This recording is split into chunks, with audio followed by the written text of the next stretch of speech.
આ તરફ જૂનાગઢમાં પેટ્રોલ પંપ પર લાઈનો લાગેલી છે। ખોટી અફવાને કારણે લોકોની લાંબી કતાર ત્યાં જોવા મળી રહી છે। તંત્ર પાસે પેટ્રોલનો પૂરતો સ્ટોક ઉપલબ્ધ છે। નવા ટેન્કર આવતા પંપ પણ કાર્યરત થઈ જશે। શાંતિ જાળવી રાખવા માટેની અપીલ કરવામાં આવી રહી છે। બિનજરૂરી ભીડ પણ પેટ્રોલ પંપની બહાર ન કરવાની પણ વારંવાર અપીલ થઈ રહી છે।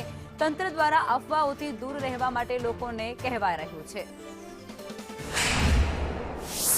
જૂનાગઢમાં સતત બીજા દિવસે પણ જે છે પેટ્રોલની લાંબી લાઈનો જોવા મળી રહી છે અને ખાસ તંત્ર દ્વારા અપીલ પણ કરવામાં આવી છે। તેમ છતાં પણ લોકો જે છે તે એક ભયને કારણે એક અફવામાં આવી જઈને લોકો છે ત્યારે પેટ્રોલ પંપ ઉપર છે તે ભીડ જમાવી રહ્યા છે।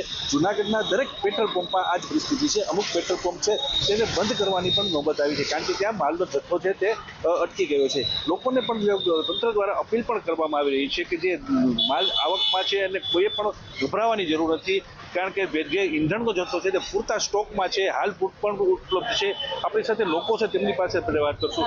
શું કહેશો કે જે રીતે પેટ્રોલ ડીઝલનો પૂરતો તંત્ર દ્વારા પણ અપીલ કરવામાં આવી છે, જથ્થો શા માટે ખોટું હાઈક જ છે, એટલો કાંઈ ગભરાવાની જરૂર નથી। પેટ્રોલનો સ્ટોક છે, કલેક્ટર સાહેબ કહે છે પેટ્રોલ છે, જિલ્લા તંત્ર કહે છે પેટ્રોલ છે, તો માણસો ખોટા બીકને બીક કરીને પેટ્રોલ મારે તો ટાંકી પૂરી થઈ ગઈ એટલે આવ્યો છે પેટ્રોલ ભરવા, બાકી વચ્ચે કોઈ દિવસ આ પેટ્રોલની ચિંતા કરવા જેવું છે નહીં। ભારતનું અર્થતંત્ર બધા કરતાં સારું છે, એટલે પેટ્રોલ મળી જ રહે।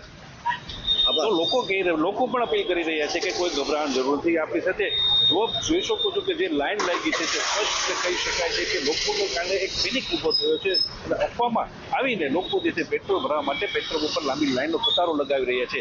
ખાસ કરીને આજે સાંજ સુધીમાં પૂરતો સ્ટોક આવી જશે અને જેટલા બંધ પેટ્રોલ પંપ છે જૂનાગઢમાં તે તમામ પેટ્રોલ પંપ ફરીથી ધમધમતા થઈ જશે। કેતનોલા સંદેશ ન્યૂઝ, જૂનાગઢ।